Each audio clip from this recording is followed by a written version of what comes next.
오늘은요, 제가 지난달에 새벽 예배에서 전했던 말씀을 좀 더 묵상하면서 이 말씀을 제가 이제 목회를 할 때 모토로 삼아야 되겠다, 이런 말씀으로 이렇게 삼고자 했던 그런 말씀이라 가지고요, 그 말씀을 같이 나누고자 합니다. 오늘 본문은 우리가 잘 아는 오병이어의 사건입니다.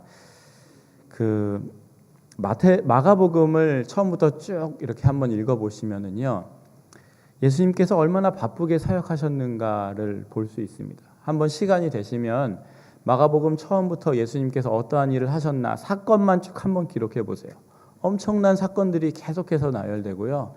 그 가운데 예수님이 얼마나 바쁘게 사역을 하셨는가, 그리고 예수님의 사역이 진행되면서 점점 더 예수님 주위에 사람이 많아지는 것들을 보시게 될 겁니다.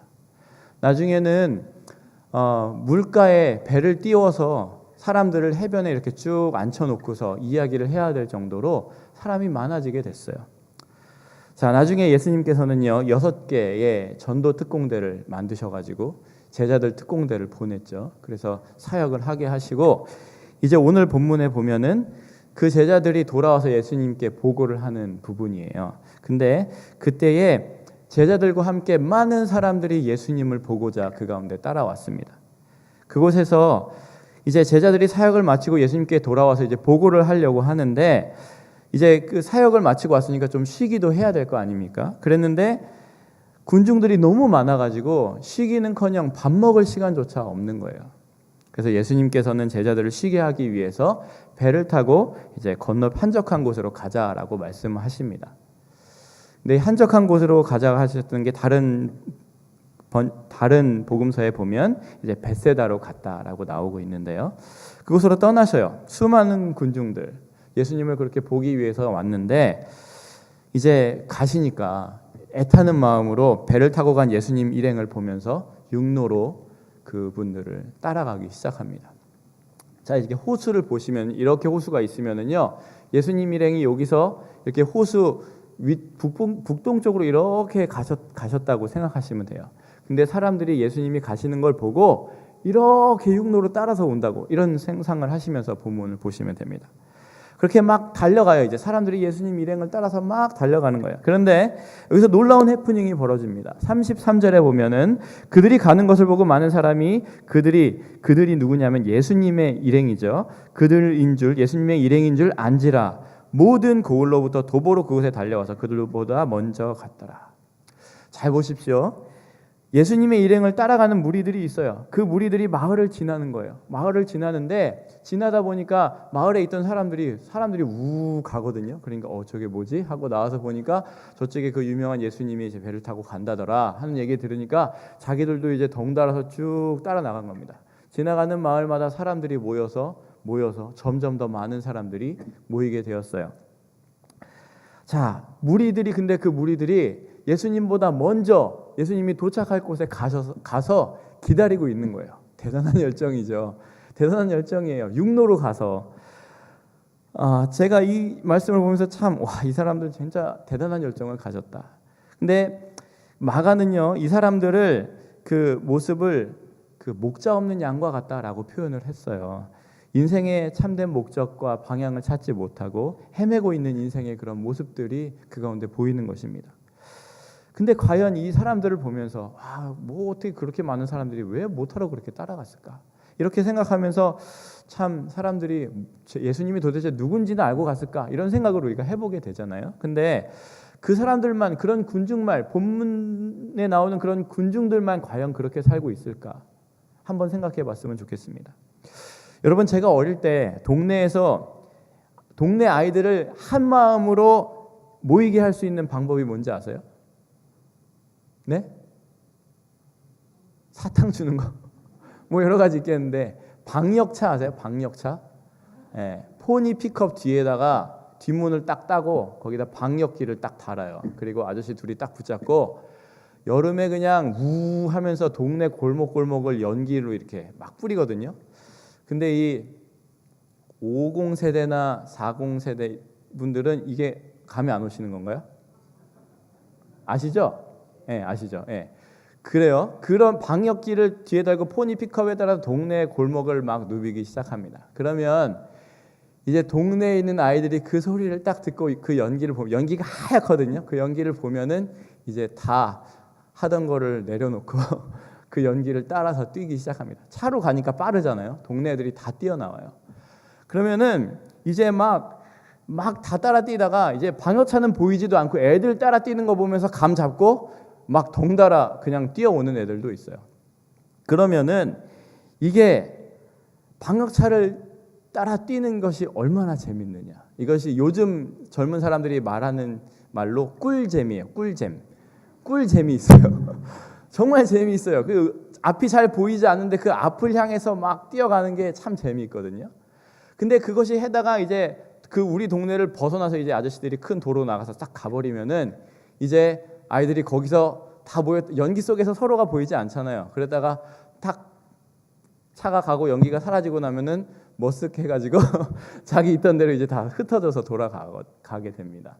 근데 그것을 하면서 내가 왜 따라 뛰었을까 이런 생각도 하게 되고, 지금 생각하면은 왜 그런 짓 했을까? 그게 무슨 약품인지 모르겠는데 몸에 좋을 것 같지 않거든요.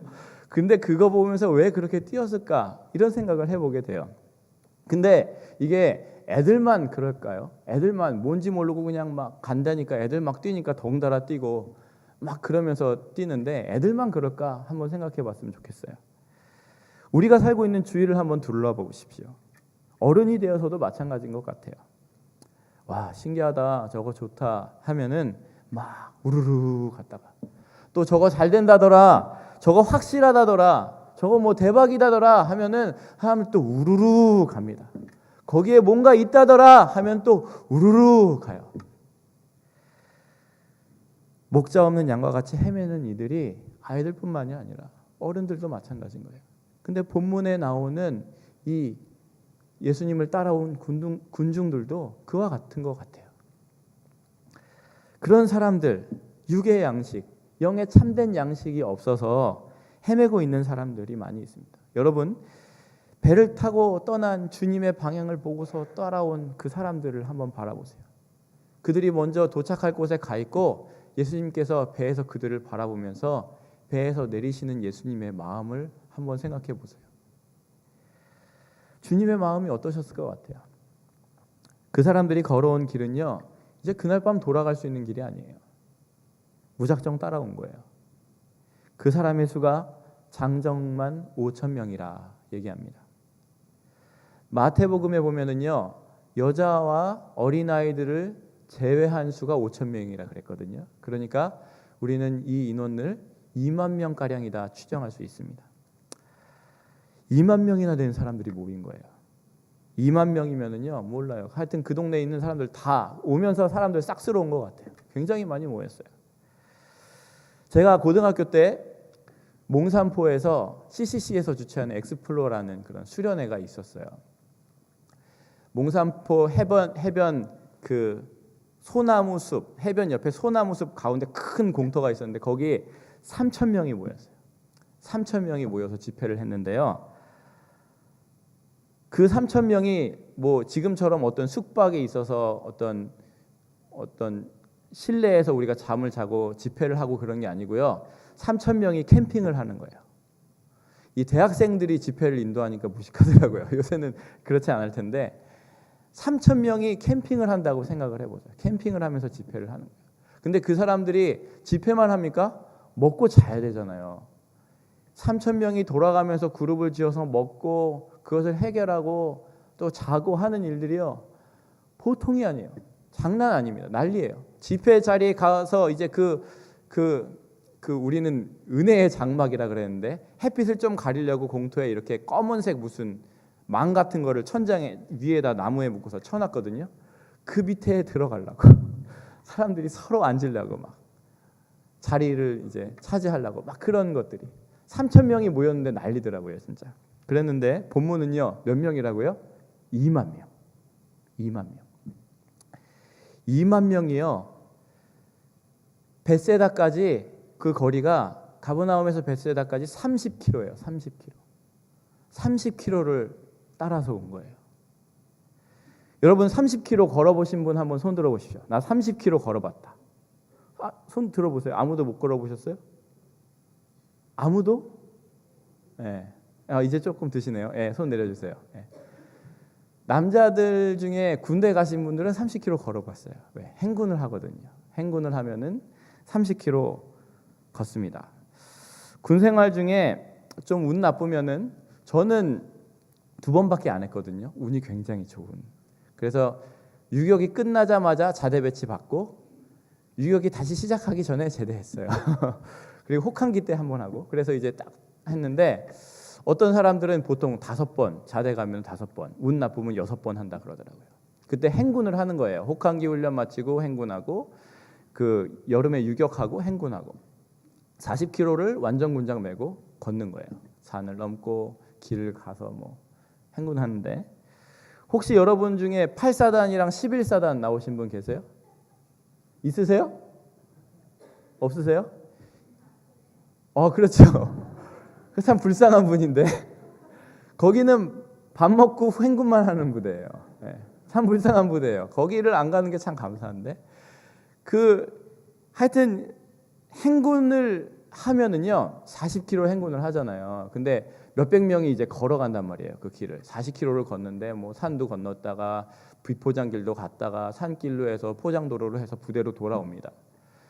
한 몇백 명이 그 길을 비포장길을 한번 걷는다고 생각을 해보세요. 이 사람들이 발을 끌지 않고 사뿐사뿐 걷기만 해도요 그 먼지 일어나는 게 장난이 아닙니다. 근데 이 사람들이 40km 걸으면 40km 군장 메고 40km 걸어보세요. 그게 사람이 할 짓인가? 거기를 걷고 나면은요 이 끝나고 행군 갔다 와서 사람들 돌아보면 완전 거짓골이에요. 가뜩이나 이거 위장하고 가거든요. 거기에 땀에 먼지에 온 얼굴이 그냥 진짜 거짓골이 됩니다. 거짓골이 돼서 부대에 돌아와요. 근데요 그 사람들이 40km를 걸어서 왔는데 지금 우리 본문에 오는 사람들이 30km를 걸어왔잖아요. 2만 명이 30km를 걸어왔다고 생각해보세요. 30km를 제가 좀 실감나게 여러분에게 말씀해 드릴게요. 토론토에 사시는 분들 아실 텐데 영앤 셰퍼드에서요 우리 교회까지 몇 킬로인지 아세요? 21km예요. 영앤 셰퍼드에서 우리 교회까지. 그럼 30km면은 우리 교회에서 나와서 401을 타고 어디까지 가야 되느냐? 409로에서 401으로 가는 거예요. 어디까지 가야 될까요? 케네디 로드까지 가야 돼요. 저 404 더 넘어서 케네디 로드까지 가야 돼요. 그게 30km예요, 여러분. 30km를 2만 명이 막 따라온 거예요. 그 비포장길 30km로 걸어왔던 사람들의 모습을 한번 상상해 보세요. 어땠을 것 같아요? 이건 뭐 거지도 산거지 꼴이죠. 엄청나게 먼지 뒤집어 쓰고 막 그러고 온 거예요. 예수님 한번 만나보겠다고. 그렇다더라 하는 이야기 듣고 저 사람들이 가니까 덩달아서 온 거예요. 34절을 보십시오. 예수께서 나오사 큰 무리를 보시고 그 목자 없는 양 같음으로 인하여 불쌍히 여기사 여러 가지로 가르치시더라.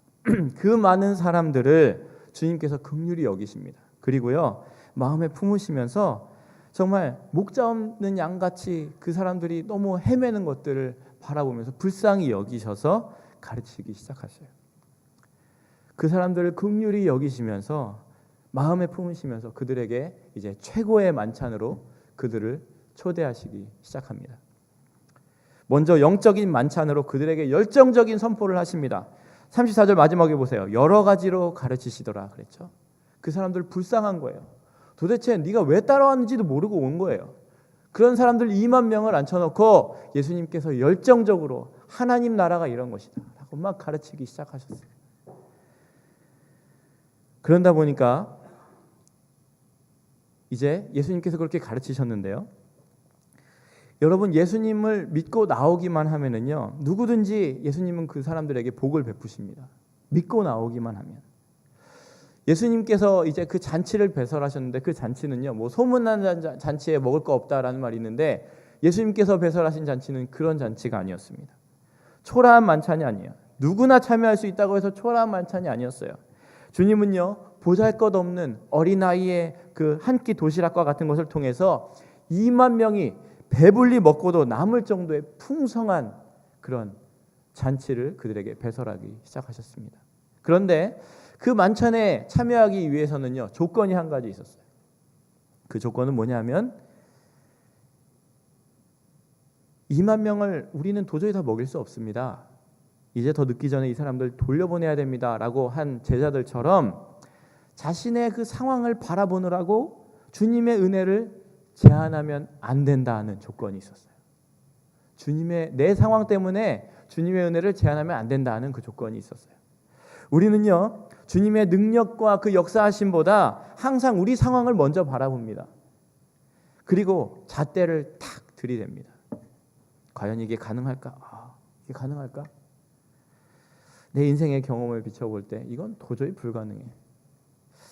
내가 겪은 어떤 지식으로 봐도 이건 도저히 불가능해. 아무리 주님이라고 해도 저거는 불가능해. 불신까지 나가게 돼요. 제자들이 말합니다. 이 사람들 다 먹이려면 200데나리온이나 되는 떡이 필요합니다. 노동자의 200일의 그런 품삯이에요. 엄청난 돈입니다. 이 정도면은요, 그 동네 마을 싹 다 털어도 못 먹을 정도로 엄청나게 많은 양이 필요한 거예요. 그 말은 무엇입니까? 불가능하다는 겁니다. 2만 명이 배를 고르면서 지금 들판에서 노숙하게 생긴 거예요. 예수님께서 열강을 하셔가지고 이제 저녁이 됐는데 들판에서 이제 배를 고르면서 노숙하게 생겼어요.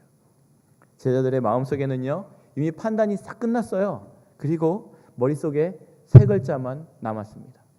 불가능.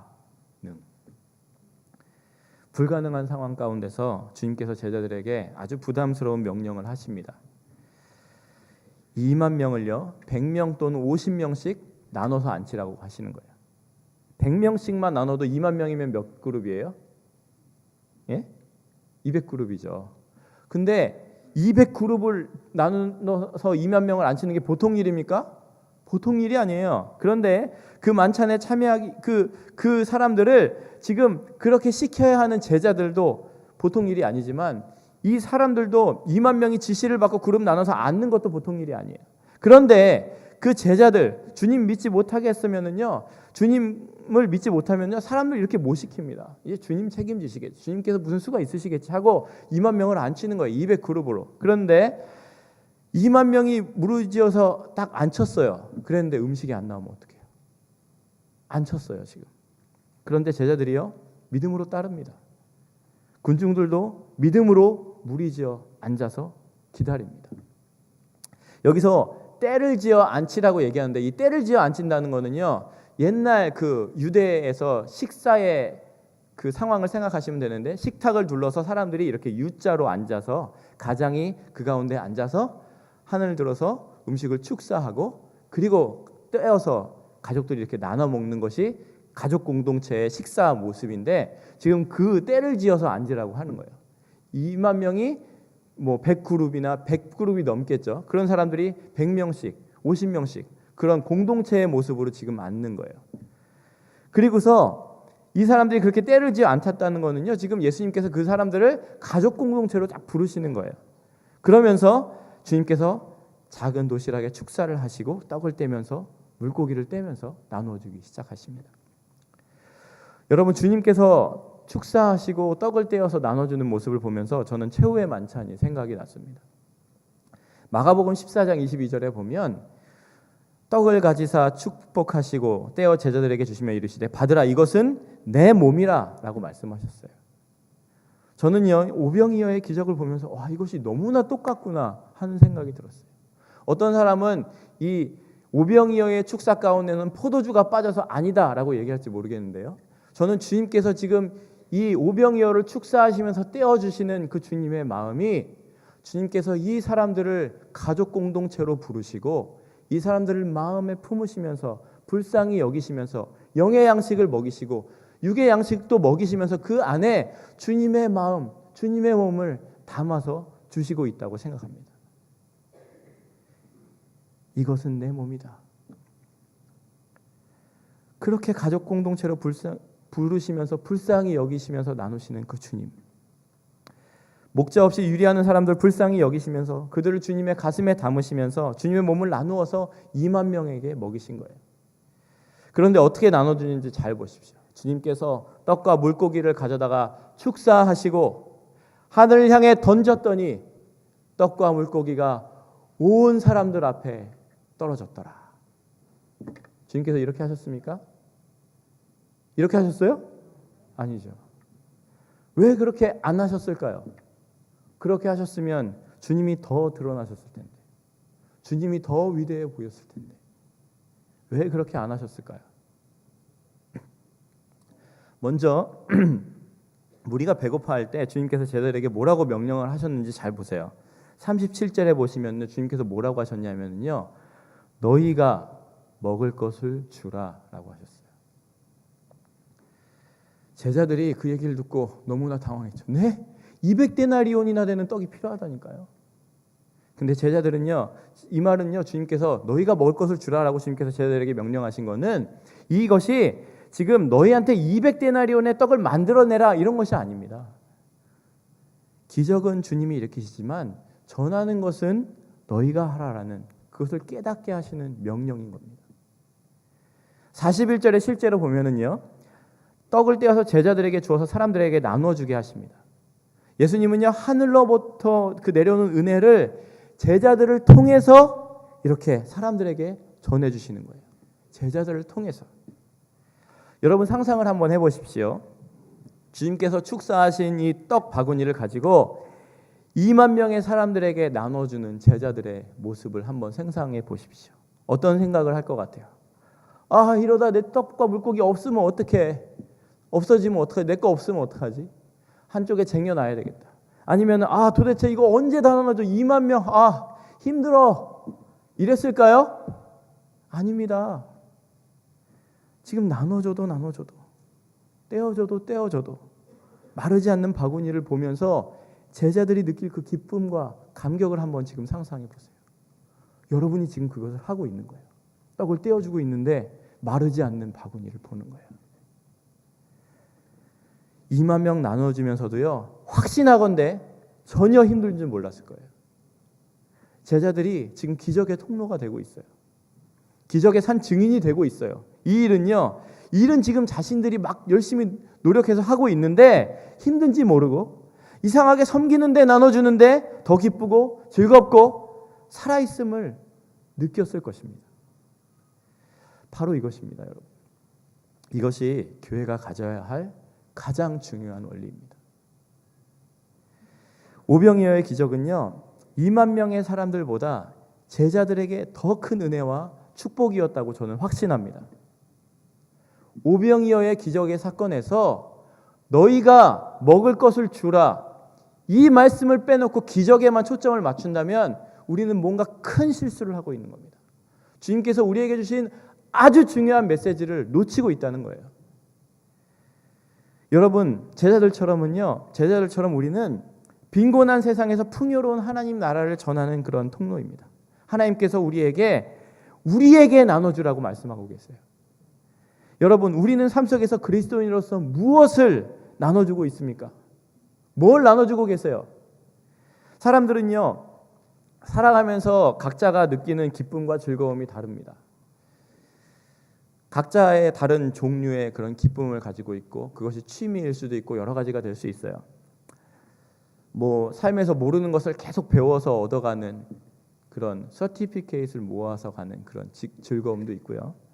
또 맛있는 것을 찾고 만들어서 먹는 즐거움도 있고, 예쁜 것을 만드는 즐거움도 있고, 또 남들이 보면 별 같이 느끼지 못하는 수석이나 돌 같은 거를 잘 모으고 작은 나무 분재를 가꾸면서 즐거움을 느끼는 사람들도 있습니다. 뭐든 쌓고 모으고 키우는 즐거움으로 사는 사람들도 있어요. 그런가 하면 어떤 사람들은요, 전혀 다른 즐거움을 가지고 있는 사람들도 있어요.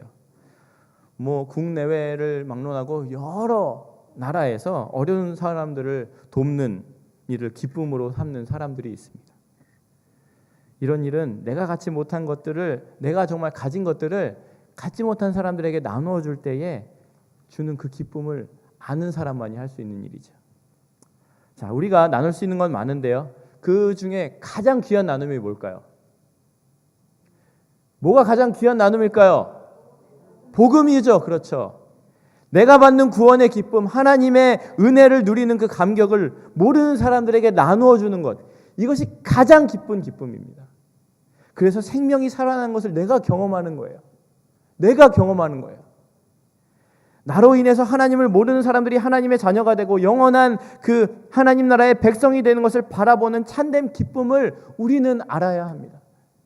여러분 모두가 잃어버린 양을 찾는 목자의 기쁨을 맛보는 행복한 신앙이 되시기를 소망합니다. 나누면 줄지 않고 더 많아집니다. 바닥이 나지 않고 더 채워집니다.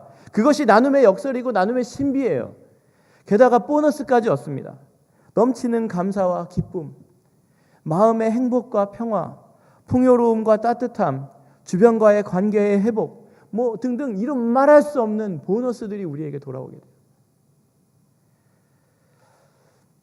나눌 때 중요한 한 가지는요, 상처와 고난은 나눌 때 해결되고 의미를 깨닫게 된다는 것입니다.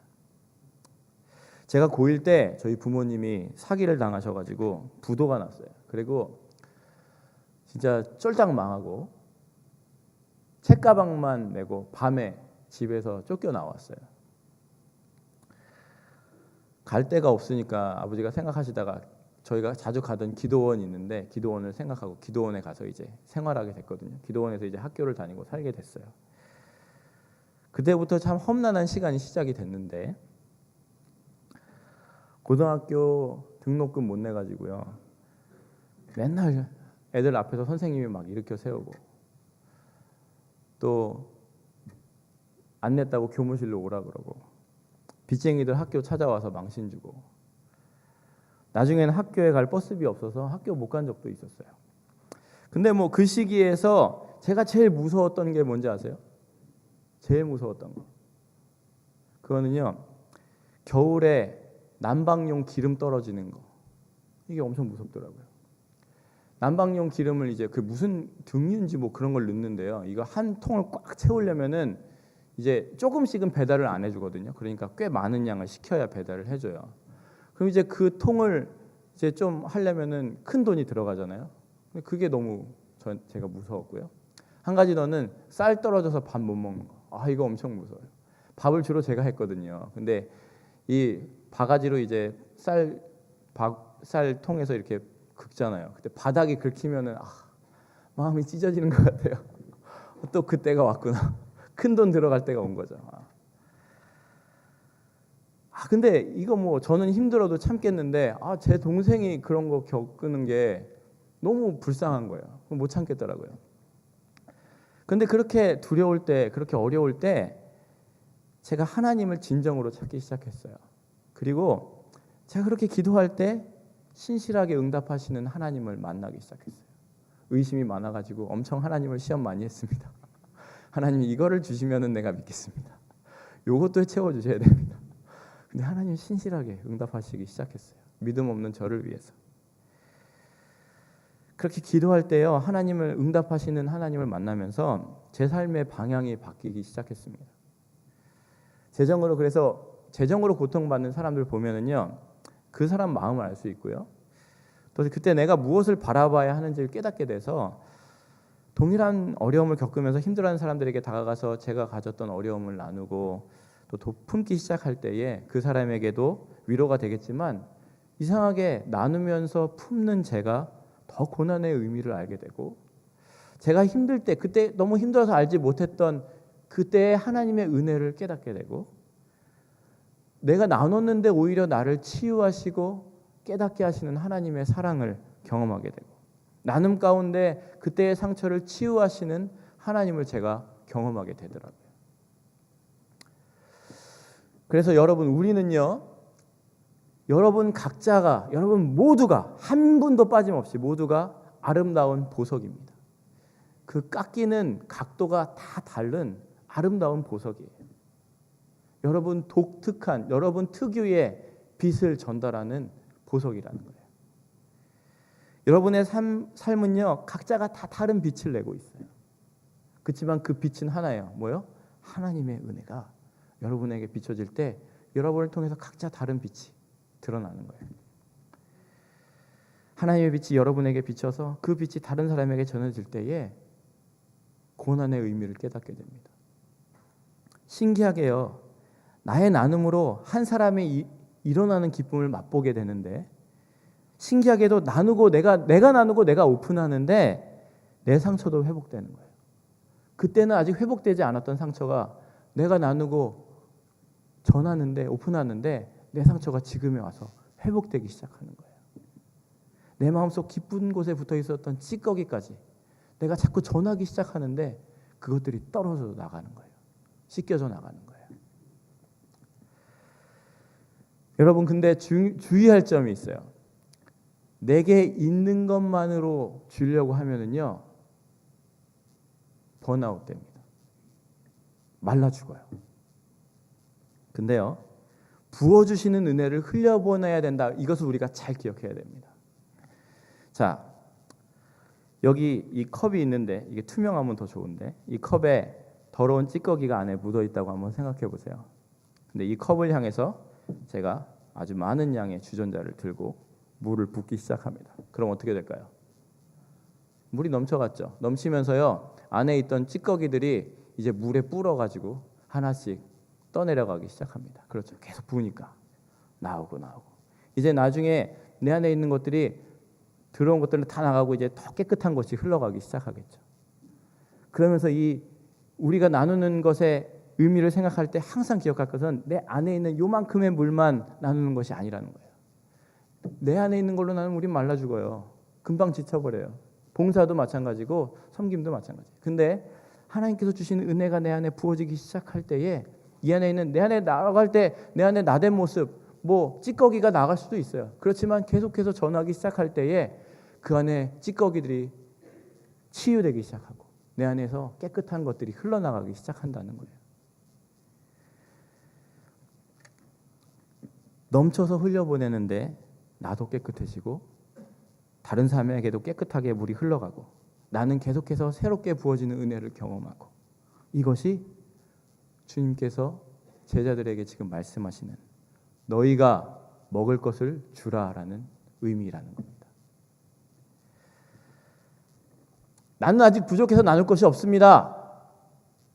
내 목표 아직 이루지 못했거든요. 하나님 조금만 기다리세요. 내가 이거 조금만 더 하고 그때 할게요. 나는 지금 나도 힘들어 죽겠어요. 하나님, 나도 너무 힘들다고요. 아닙니다. 주님께서는요, 지금 전하라는 거예요. 나눌 때 은혜를 경험하니까 네가 살려면 전하라라는 거예요.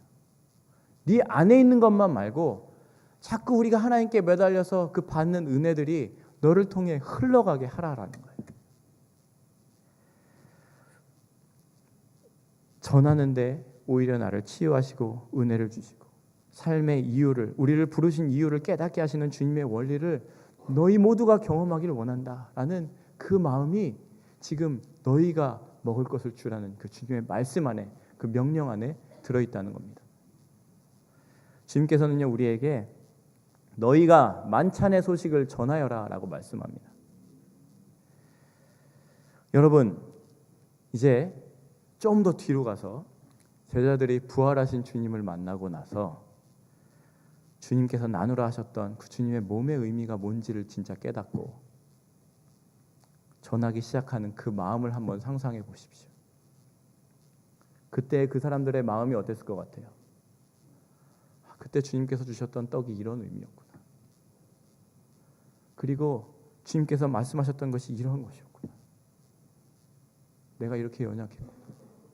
근데 내가 전하기 시작하는 그 마음 속에 정말 모든 것이 명확해졌을 거예요. 더 이상 주님 잠깐만요. 주님 내 뜻은 이것이거든요. 이것이 아니에요. 모든 것이 명확해졌어요. 서슴없이 죽음도 불사하고 그 길을 그들은 걸어갔을 것입니다. 부활하신 주님을 만난 여러분의 삶이 되었으면 좋겠습니다.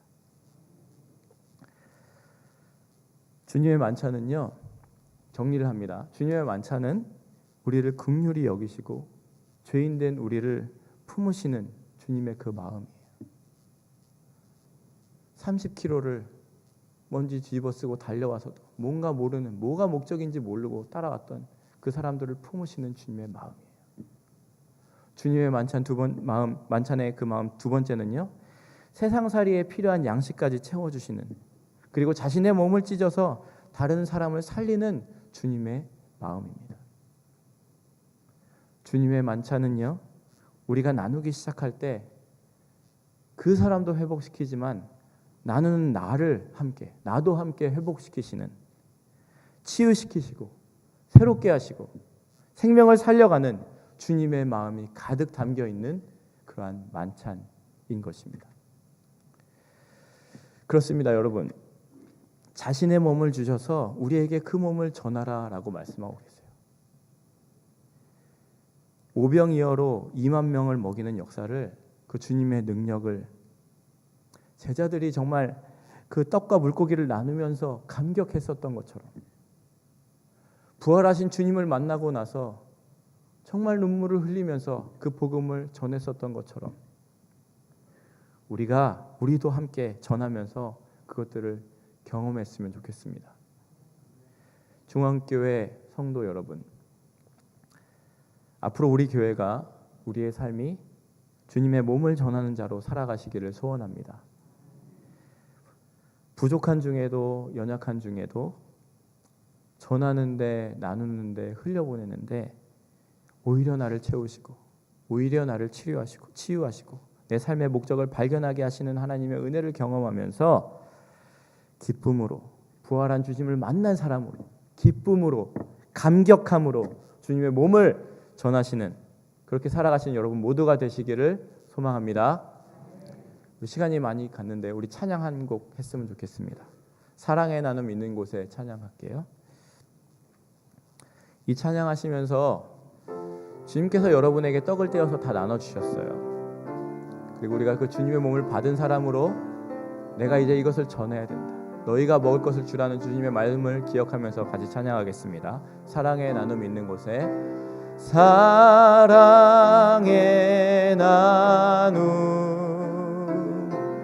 있는 곳에 하나님께서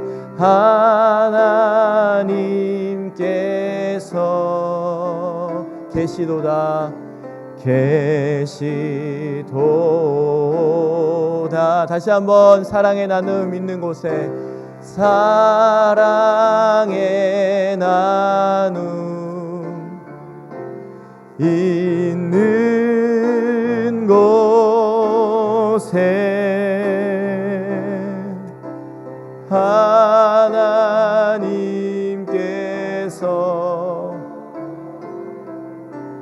계시도.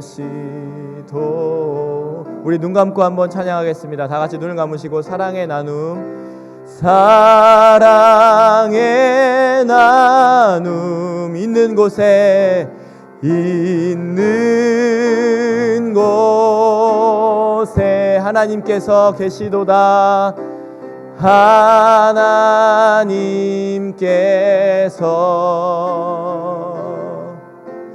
계시도. 계속 반주해 주시고요. 우리 같이 한번 기도했으면 좋겠습니다. 이 시간 우리에게 자신의 몸을 주시면서 너희가 먹을 것을 주라, 너희가 주님의 만찬을 전하라고 말씀하시는 그 주님의 말씀 앞에, 주님, 내가 전하겠습니다. 내가 전하지 않아서 고여 있었습니다. 말라 있었습니다. 내가 이제 전하면서 주님의 그 나를 살리시는 그 역사를, 그 은혜를 경험하며 기쁨으로, 감격함으로 그 길을 걸어갈 수 있게 해달라고 같이 기도하면서 나아갑시다. 하나님 아버지, 감사합니다. 오늘 마가복음 6장에 주님께서 제자들에게 보이셨던 기적, 그 주님의 말씀을 바라보면서 우리가 깨달았습니다. 주님께서 우리가 살라고 전하라고 하셨는데 전하지 못했습니다.